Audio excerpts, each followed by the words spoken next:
From CBS 2 and WLNY, this is Breaking News. And good afternoon. We have some breaking news right now. Governor Cuomo, Mayor de Blasio, and New York Police Commissioner James O'Neill are holding a press conference right now with an update on the suspicious packages found at the Time Warner Building in Manhattan's Columbus Circle. Began a search of the building. Responding officers identified a device that appeared to be a live explosive device. NYPD bomb squad responded, secured the device, and removed it for investigation. Additionally, there was an envelope containing white powder that was discovered as part of that original packaging, and we're in the middle of investigating that right now. The area has been swept with dogs and equipment and found no additional threats besides the white powder. And working with our law enforcement partners, we responded swiftly to secure the scene. NYPD is currently deploying resources around the city out of abundance of caution. If anyone sees something that looks suspicious, please call 911. Anyone with information about this incident today or about incidents in the New York area, please call 1-888 New York City Safe. We've seen this before, and we've seen worse, and we will not be intimidated, and we will bring these perpetrators to justice. Mr. Mayor? Thank you very much, Commissioner. What we saw here today was an effort to terrorize. This clearly is an act of terror attempting to undermine our free press and leaders of this country through acts of violence. I want to make very clear that the people of New York City will not be intimidated, that we're going to go about our lives undeterred, because the very concept of terrorism is to change us, and we will not allow that to happen. You cannot be terrorized if you refuse to allow the terrorists to win. People of the city have shown time and again that they stand up in the face of these efforts to intimidate. And I want to thank the people of New York City for the way they're handling this situation today. I also want to thank our first responders. Commissioner, to you and all the men and women of the NYPD, thank you for your extraordinary efforts today. To FDNY, Office of Emergency Management, our state partners, our federal partners, everyone worked swiftly to address this situation and contain it. I also want to commend everyone at CNN for the professionalism with which they handled this very troubling incident. We, at this time, do not have other credible and specific threats against locations in New York City. I want to let all New Yorkers know you can go about your daily routine knowing the NYPD and all these other agencies are here to protect you.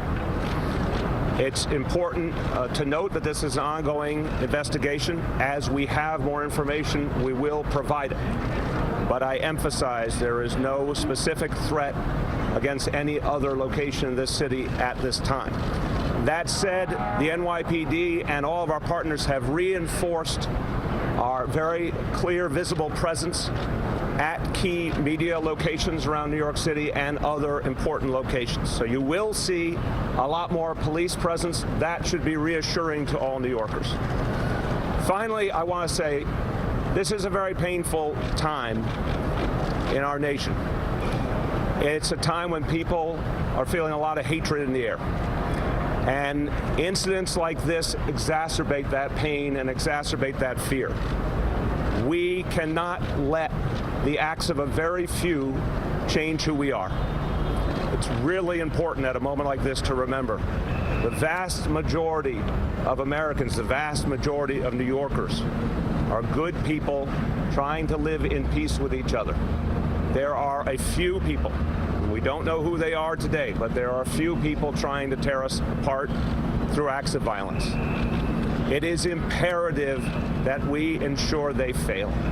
It is imperative that we act as the good and decent people that we are.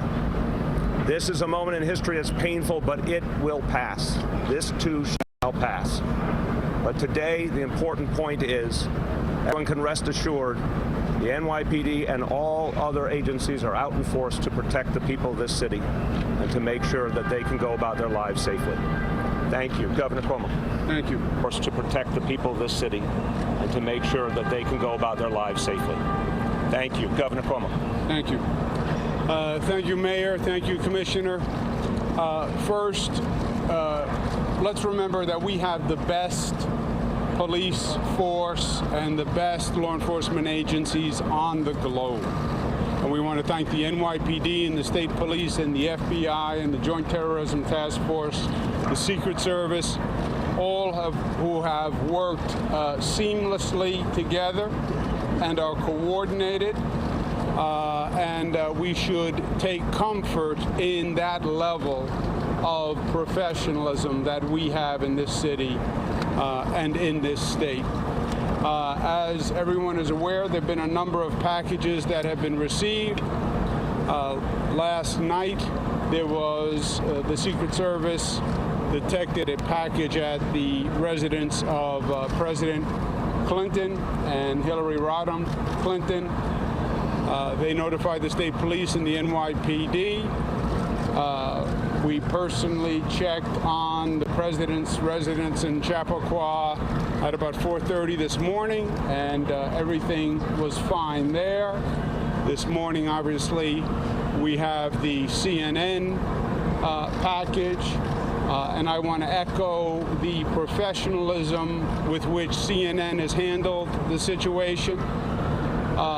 And the cooperation that they brought to the situation. So I would like to thank them for that. This is the world we live in. Terrorism, the attempt to spread fear, is the world that we live in.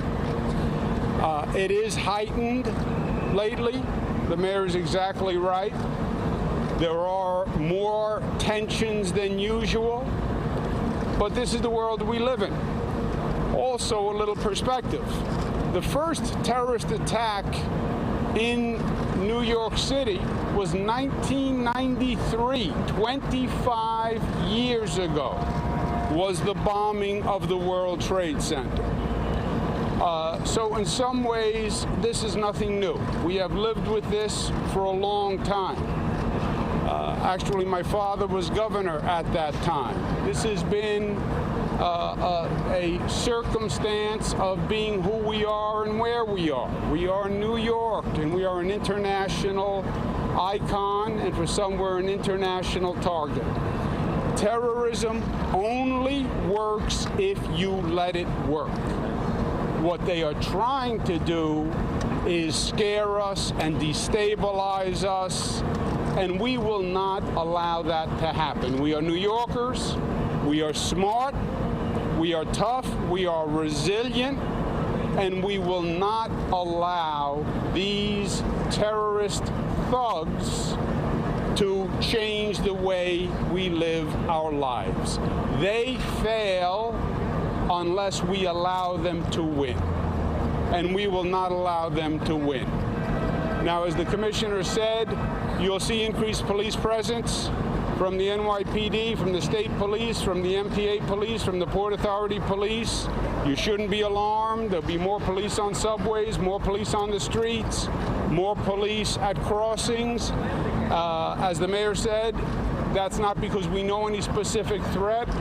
It is just a precaution because we are smart and because we have the best talent on the globe when it comes to this. So we will take every precaution we can, but we will not let terrorism win. Not today, not ever. Thank you. Good afternoon. I have with me Special Agent in Charge Brian Parman. That's P-A-A-R-M-A-N-N, who's Special Agent in charge of the FBI's Joint Terrorism Task Force here in New York City. As the governor outlined, this begins on Monday night with a package that was delivered to a residence in Westchester County. That was responded to by the Westchester County Police, the Bedford Police, and FBI Special Agent bomb technicians. That package was disrupted and taken to the FBI lab. Overnight, late last night, we received word of the package that was delivered to the Clinton residence, or was intercepted before delivery to the Clinton residence in Chappaqua, New York. That is also going to the FBI lab. After that, we were notified by the Secret Service that they had received a nearly identical package in Washington addressed to the Obamas.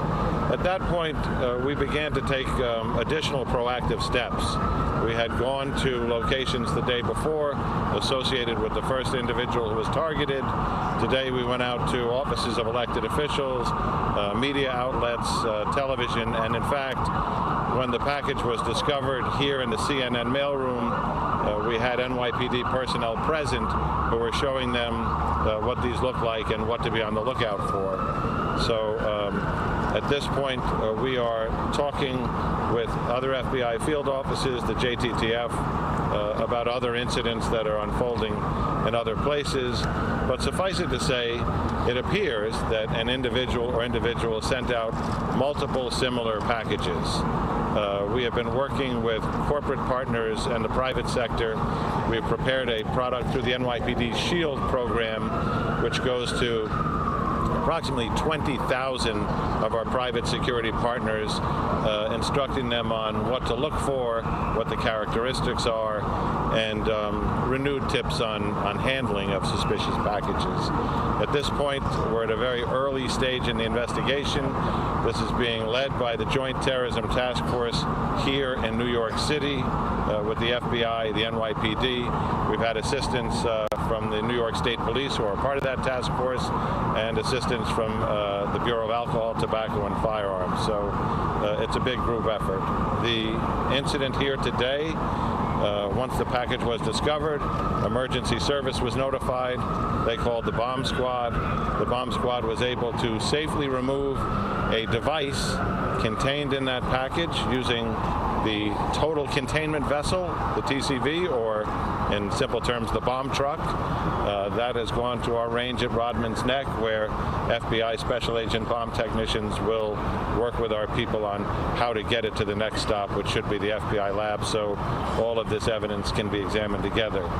There is an additional issue which is being worked on now, which is within the package that contained the suspected device is also some kind of powder. That's being tested now downstairs, so the mailroom area is still being contained while we go through the various steps to test that on a field test, package it up safely for removal, and decon that area and anybody who came into contact with it. I'm going to take, just keep in mind that this just happened a couple hours ago. It's still ongoing.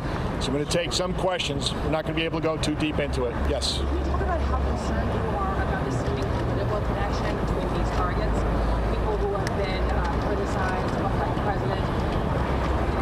Well, take a look at who's being targeted here right now, and that's why we're doing this proactively. We're reaching out to people throughout the city, checking with the people that do their security, and making sure that their mailrooms follow proper protocol. So it is of concern to us, and that's how come we're reaching out to the right people. Yes. Hold on. Governor, earlier this week, the president amended city congressmen for assaulting a journalist.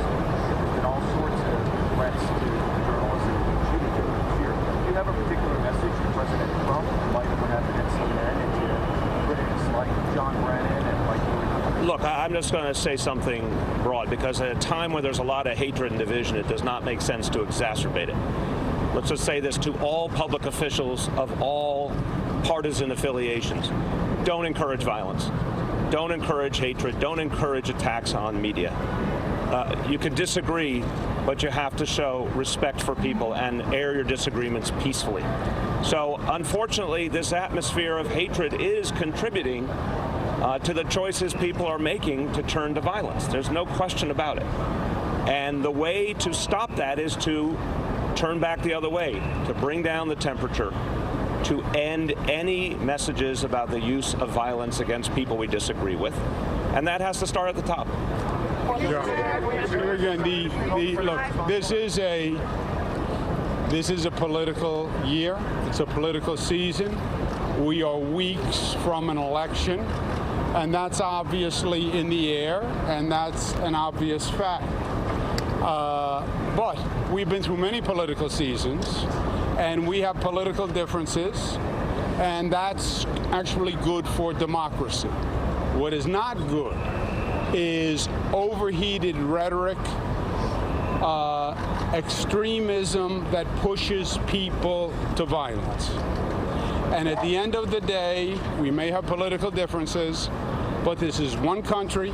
We're all Americans, e pluribus unum, out of many one, and keeping the debate and the dialogue civil is very, very important. And for elected leaders who in many ways set the tone, it is especially important.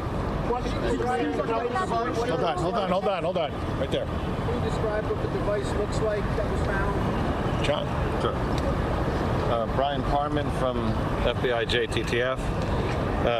So far, the devices have been what appear to be pipe bombs. If I could, I'd like to make a statement. I know that a lot of the public right now is scared and concerned, and there's a lot of confusion surrounding this. I want to assure you that the reason we are here, because the totality of the federal, state, and local authorities will investigate this thoroughly and follow every lead, and we will turn over every rock, we will turn every corner, and we will talk to everybody that we have to in order to mitigate this threat. The mission of the New York Joint Terrorism Task Force is to protect the American people and uphold the Constitution. The utilization of violence in order to further one's own political agenda is unacceptable to us, and we will not rest until we find this, stop these hazardous devices from being mailed, and bring the individual or individuals to justice. We have no better partners in the NYPD, the New York State Police, and the entirety of the Joint Terrorism Task Force. We will be on this until the day that we find this individual and bring him to justice. I'd like to thank NYPD and our partners on the task force, as well as the United States Secret Service, as well as the U.S. Capitol Police, as well as the Westchester County authorities for the cooperation and collaboration that we have thus far. And with that, I'll turn it back over for questions, sir. Mayor de Blasio, you mentioned that. Hold on a second. As you've heard, there is a number of devices, and there's a pattern, apparently, to the number of devices. We wouldn't be at all surprised if more devices show up. A device has been sent to my office in Manhattan, which we were just informed about, and that device is also being handled. So again, this is a situation. A number of devices have been sent. They're being handled. We wouldn't be surprised if additional devices are sent. And the device that is been sent to my office has been identified and is being handled as we speak. Governor, is it related to these other ones? Are they related? And what do you say to people that are watching you over there right now nationwide that are scared to death? Well, terrorism related, right? Terrorism is an attempt to strike terror, an attempt to strike fear. Obviously, these devices are an attempt to strike fear, hence terrorism. Are they domestic? Are they international? These are all questions that would have to be handled by the investigation. But yes, it was a terrorist attempt. It was a terrorist attack. And as you said, what's the intent? To strike fear. And when they strike fear, they win. That's when they are effective. Who controls that? We control that. We control that. This is not the first time we have been through this. We have been through this many, many times. Literally, as I mentioned before, it goes back 25 years to the first World Trade Center bombing. This is New York. It is part of who we are and part of our profile. So we refuse to be intimidated. We refuse to allow them to make us afraid of going through our daily lives. We have the best law enforcement agencies. We're all working together. We're all here, and we're going to go about our daily lives, enjoying this beautiful city and state, and we're not going to let them win, period. Kate, you had a question? Two more questions, guys. Commissioner, was anything written on the packages? What was the turnout? Yeah, Zolan, I'm not going to go into what exactly was on the package, okay? It was consistent with the other packaging, though. Listen, we have to go back to work, so we're going to give you updates throughout the day. I just want to remind everybody here and all New Yorkers, any tips, any leads, call 911 or 1-888-NYC-SAFE. Thank you very much, everybody. Thank you. Thank you. Okay, you've been listening to the Police Commissioner James O'Neill, Mayor de Blasio, Governor Cuomo, John Miller, all speaking here within the last couple of minutes. And Governor Cuomo making news there. Apparently a package was also sent to his Manhattan office. It was intercepted before it obviously got to its location as well. But they are talking about a pattern here from the Bud pipe bomb that was discovered at George Soros' house in Westchester on Monday to what you're seeing at CNN today at the Time Warner building, to the Obama residence in Washington, D.C., and the Clinton residence in Chappaqua. They are now saying that it is likely linked, and we heard the governor say it, that more devices may be found. They would not be surprised if additional ones were discovered. And again, we are following this for you throughout today on CBSNewYork.com and here at CBS 2 News at 5. We will have the latest updates all day for you. Thanks so much for taking the time to listen in on this breaking news as we were listening to that news conference with the governor and the police commissioner as well as the mayor. I'm Mary Calvi. And I'm Chris Ragney. From CBS 2 and WLNY, this has been Breaking News.